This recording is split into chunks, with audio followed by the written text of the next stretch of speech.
Hello mga palangga, magluluto pala ako ng turon. Ayan, nag-prepare na ako ng kanyang ibabalot. Ayan, lumpiang wrapper. At syempre, mayroon na akong saging. At meron na akong Edam cheese. Ayan, nilalagyan ko kasi ng Edam cheese yan mga palangga para lalong sumarap. At syempre, kunting asukal din. Lagyan din natin ng konti. At ito na nga mga palangga, mayroon akong nagawa tatlo. Ayan, ipiprito natin yan kasi magbabaw yung aking hubby. Unahan ko muna siya ng prito at mag-prepare na ako ng mantika. At ayun mga palangga, nagpainit na ako ng mantika at ilalagay ko na yung aking turon para magiging crispy na siya. Kasi magbabaw ng aking hubby, kaya inunahan ko muna siya ng 3 piraso para naman matikman niya, diba? Siyempre, laging handa yan ang baon ng aking hubby. Ayan. At ito na ilalagay ko ng mga palangga. Ayan. 3 lang muna kasi babaunin niya. Yung iba, babalot ko pa yun. Ayan, mga palangga. Ayan. Kasi gusto niyang kumain daw muna bago siya umalis ng aking luto. Turon. Ayan mga palangga, ganyan ako magluto. Nilalagyan ko siya ng Edam cheese at saka kunting asukal. Ayan. Yung hindi pa nakatry magluto ng turon, ayan, pwede nyo siyang gayahin.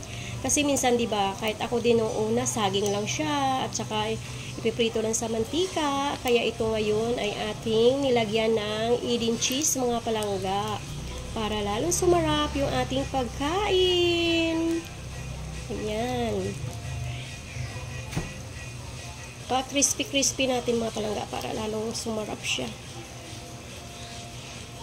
Ayan. Hayaan muna natin. Tapos, i-ano natin, baliktad. At ayan mga palangga, binaliktad ko na pala siya. Ayan, diba? Antayin na lang natin mag-crispy mga palangga. Yung kabila rin para lalong sumarap lalo. Ayan. Kasi kakabaliktad ko lang mga palangga. Masarap kasi pag crispy na crispy talaga siya. Ayan. Yan daw ngayon ang baon ng aking hubby. Kaya inuna ko siya sa pagluto mga palangga. O, diba? Ang sarap. Ayan. Yummy yummy ang ating turon merienda. Ayan. Kasi naliligo pa siya mga palangga. Kaya sabi ko, lulutuin ko muna para matikman niya naman ang aking lutong turon mga palangga. Ayan. At ayan na nga, inuna ko na nga siya pagluto para pagkatapos niyang maligo, pwede niya nang matikman ang ating turon. Diba? Sarap-sarap yan mga palangga. Ayan.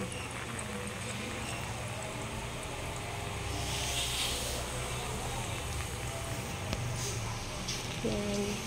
Tingnan natin kung medyo ano na siya. Crispy na siya.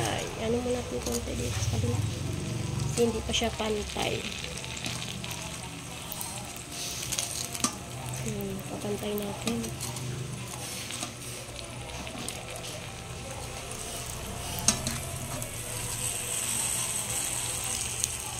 Ito yung maganda sa kawali mga palangga kasi hindi siya talaga didikit kahit magprito ka ng isda o kaya ano ipiprito mo, hindi siya madikit at hindi siya matalsik sa mantika mga palangga. Itong kawali na nabili ko. Yan. Baliktarin ko muna kasi yung ano medyo maano pa siya yan. Para magpantay ang kanyang crispy. Yan, diba? Para magpantay silang luto. Yan, antayin mo natin mga palangga. Tapos, pwede na siyang kainin. Yan, napakasarap nito. Yummy, yummy.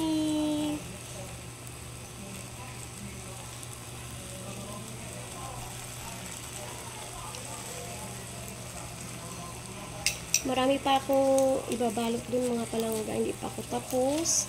Kasi ito muna inuna ko. Para naman syempre yung ating mister makakain naman. Kasi may trabaho siya eh. papasok pa, kailangan natin i-prefer ang kanyang babaunin. Diba? Ayan.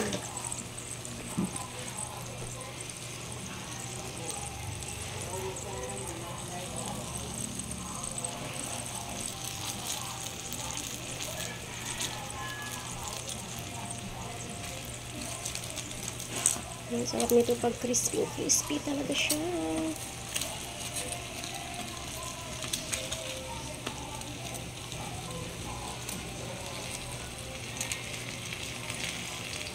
Ayan, diba? Para pagkatapos siyang maligo, prepare na natin. At siya ay kakain na.